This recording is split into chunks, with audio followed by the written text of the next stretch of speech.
Hello बच्चों, तो start करते हैं हम अगले क्वेश्चन के साथ। क्वेश्चन है, which one of the following thinkers is not related to the movement of logical analysis, logical positivism and logical empiricism. इसका मतलब है कि ये जो थिंकर्स हैं हमारे पास, 4 थिंकर्स हैं, इनमें से कौन से थिंकर हैं जो लॉजिकल एनालिसिस, लॉजिकल पॉजिटिविज्म और लॉजिकल एम्पिरिसिज्म के साथ नहीं जुड़े हुए हैं, नॉट रिलेटेड। ऑप्शन है Henri Bergson, Bertrand Russell, A G. Ayer, L विटजेनस्टीन।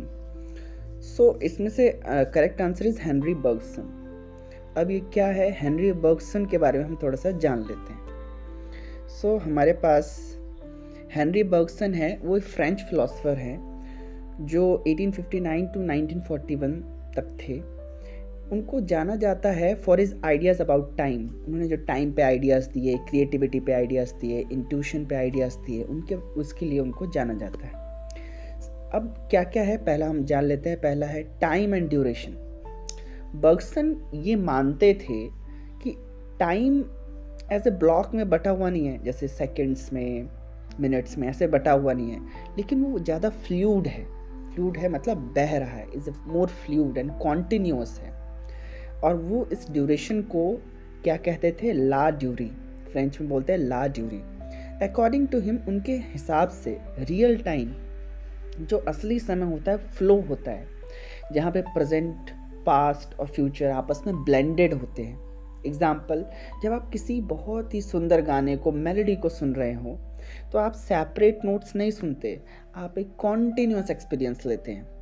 Okay, अब सेकेंड पार्ट की हम बात करें, इंट्यूशन ओवर इंटेलेक्ट। इसमें क्या है, Bergson thought that intuition, Bergson सोचते थे कि जो इंट्यूशन है वो ज़्यादा इम्पॉर्टेंट है इंटेलेक्ट से, मतलब कि लॉजिकल थिंकिंग से ज़्यादा इम्पॉर्टेंट है।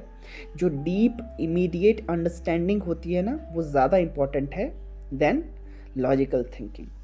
फॉर अंडरस्टैंडिंग, किसके लिए, लाइफ को समझने के लिए और रियलिटी को समझने के लिए। ही बिलीव दैट, वे मानते थे कि जो लॉजिक और साइंस है वो सिर्फ आधा व्यू देते हैं दुनिया के बारे में, आधा व्यू देते हैं। वाइल इंट्यूशन हेल्प अस, लेकिन इंट्यूशन जो है हमें अंदर की बात, ग्रैस्प द डीपर, अंदर की बात समझने में हेल्प करता है। थर्ड की बात करें, क्रिएटिविटी एंड इवोल्यूशन। बर्गसन ने देखा लाइफ एक क्रिएटिव प्रोसेस है। वो मानते थे evolution not just mechanical process है बट ड्रिवन बाय, लेकिन एवोल्यूशन कैसे आता है, एक फोर्स के वजह से आता है, एलन वाइटल या vital impulse. This force pushes life to constantly create new forms. ये फोर्स पुश करता है लाइफ को, जिससे कि वो कॉन्स्टेंटली, लगातार नए फॉर्म्स और पॉसिबिलिटीज बनाता रहता है। फ्रीडम के बारे में बात करें तो बर्गसन कहते हैं the humans have free will. Humans के पास, इंसानों के पास फ्री विल है। That our actions are not entirely determined by the cause and effect. हमारे जो एक्शंस हैं पूरी तरह से कॉज और इफेक्ट पे डिपेंड नहीं है। He believe that through intuition के द्वारा, क्रिएटिविटी के द्वारा हम we can break free from, हम इन रिजिड पैटर्न्स, ये जो एकदम कठोर रूल्स हैं, उसको हम ब्रेक कर सकते हैं और अपनी ओरिजिनल जेन्युइन चॉइसेस को ले सकते हैं। शॉर्ट में बोले तो बर्गसन की जो फिलॉसफी है वो बताती है किस किस का इंपॉर्टेंस को बताती है, एक्सपीरियंस के, इंट्यूशन के और डायनेमिक एवर, और जो लाइफ चेंज करती रहती है, इस सब के बारे में हमको बताती रहती है।